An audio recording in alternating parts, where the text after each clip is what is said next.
Alright, welcome guys sa ating channel at meron na naman tayong panibagong video. Tama, mag-renew tayo ngayon ng PRC ID. Tara!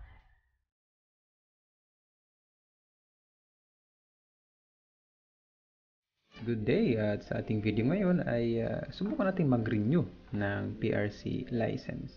So yung website nga pala ay itong online.prc.gov.ph tapos index. Pwede man kahit hanggang ph lang.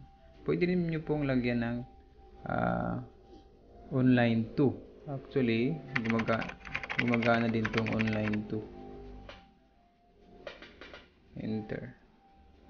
Yun. As you notice, same lang yung website na pupuntahan po ninyo if maglagay kayo ng 2. Ang purpose nito is if ever nahirapan na doon sa mismong main site nila, naglagay sila ng ganitong 2. Same, mag-work po yan kung mayroon na kayong account. Okay? So, dito tayo sa 2. Okay, so as you notice, naka-save na yung aking account dito. If ever wala pa po kayong account, click nyo lang po yung register. Okay? So, sa case ko, since may account na ako, click ko na lang itong save and hit ko yung I'm not a robot para mag-proceed siya. And then, sign in. So, pag nag-sign in na tayo, ayan, nalabas na itong aking account. So, ito yung mga introduction lang. So, click natin itong select transaction. By the way, if you are using mobile phone, ganito pong itsura niya. Yan, ganyan. Tapos yung select transaction nasa baba na part. Okay? So, click natin to. Since sa laptop tayo, lagay natin dito yung, ayan. So, dito siya napunta. Select transaction.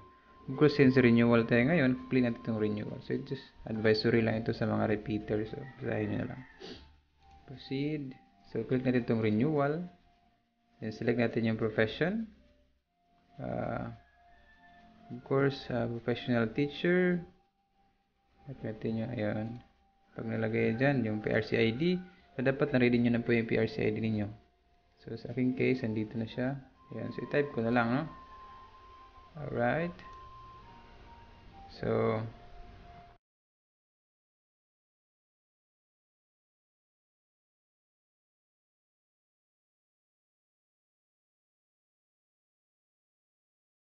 ayan. Proceed. Okay.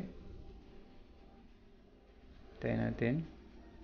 So, by the way, ang oras ngayon guys ay 5 AM. Ginawa ko siyang 5 AM para mabilis ang processing. Kasi pagka mag-process kayo ng mga during daytime, medyo lag itong site nila. Web traffic siguro. I have no tawag din. Basta, nahihirapan yung site handle yung dami ng visitors o users. So, shipping transactions are not valid UCPB or cashier payment. So, tanggal nila yung PRC payment sa UCPB which is yun yung over the counter. So, okay. So, meron dito mga information. No? So, ang payment, ang amount na mabayaran is 450 lang naman. Okay, so wala pa yung schedule kasi mag-schedule pa tayo. So, do you want to avail the shipping service fee? No, kasi pupunta tayo sa mismong site, PRC branch. So, should you wish to avail shipping service, blah blah blah, Visa, Mastercard, blah blah blah. No lang tayo kasi ang gamitin natin is PayMaya app. Okay?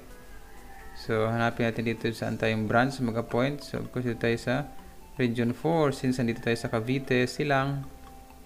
Piliin natin yung Region 4. Oh, lagpas na. Sorry. Ayan, Santa Rosa. Ayan. So, hopefully, mayroon pang...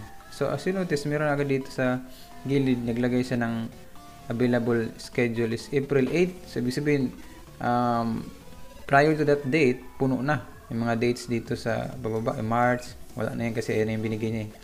Kung i-reschedule natin siya guys, ang mangyari niyan is advance yung mga dates. Kung gusto mo na, kung ayaw mo ng April 8, pa-advance yan siya kung mag-reschedule ka. So yun po yun kasi nakailang nakailang transaction na ako. May mga kaibigan kasi ako nagpapatransact. So yan na yung ating schedule. So subukan natin i-reschedule kasi 10 AM ng April 8. Di ko alam kung anong araw yan. So, click natin sa calendar. Check natin. calendar. So April 8, so yan ay Thursday. So gusto ko Friday afternoon, no? So ilagay natin kung may available na 9 or 16 kasi pag papuntang March wala na po yan, paabanti yan.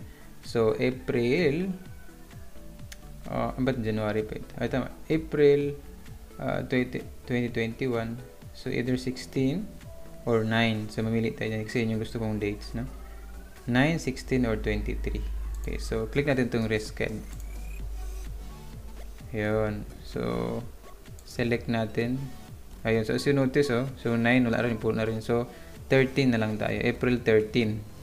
Yan. 9 to 10 a.m. Wala na rin ibang date, Nako. Sa 12 naman. Sige, wala tayong ibang option. Ito na lang. So April 13 tayo. Alright. So reason natin is this is my only time. This is my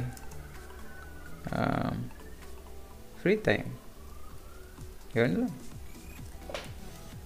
Yan. Tulog. Then confirm. Diba? So nag-automatic na siya. 10 to 11, 30. So yun na yung reason. Okay, so since tapos na tayo mag-reschedule, check na natin nga yung payment. So ang amount is 450. Okay, so proceed na natin.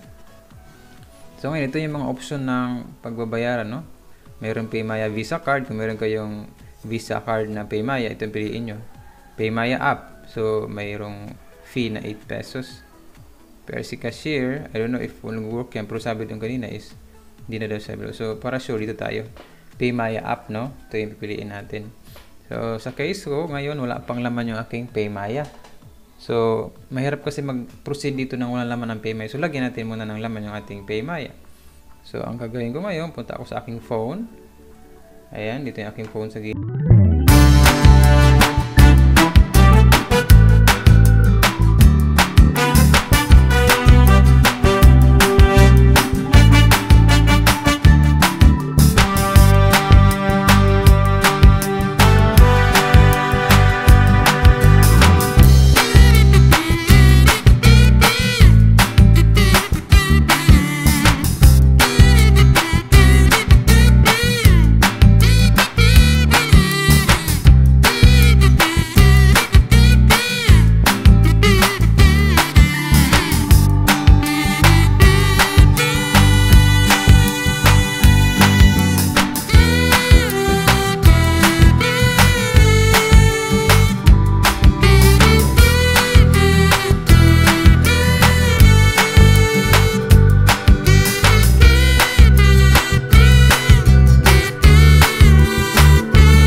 guys, yung address, yung payment. So, ito po yung OR, no?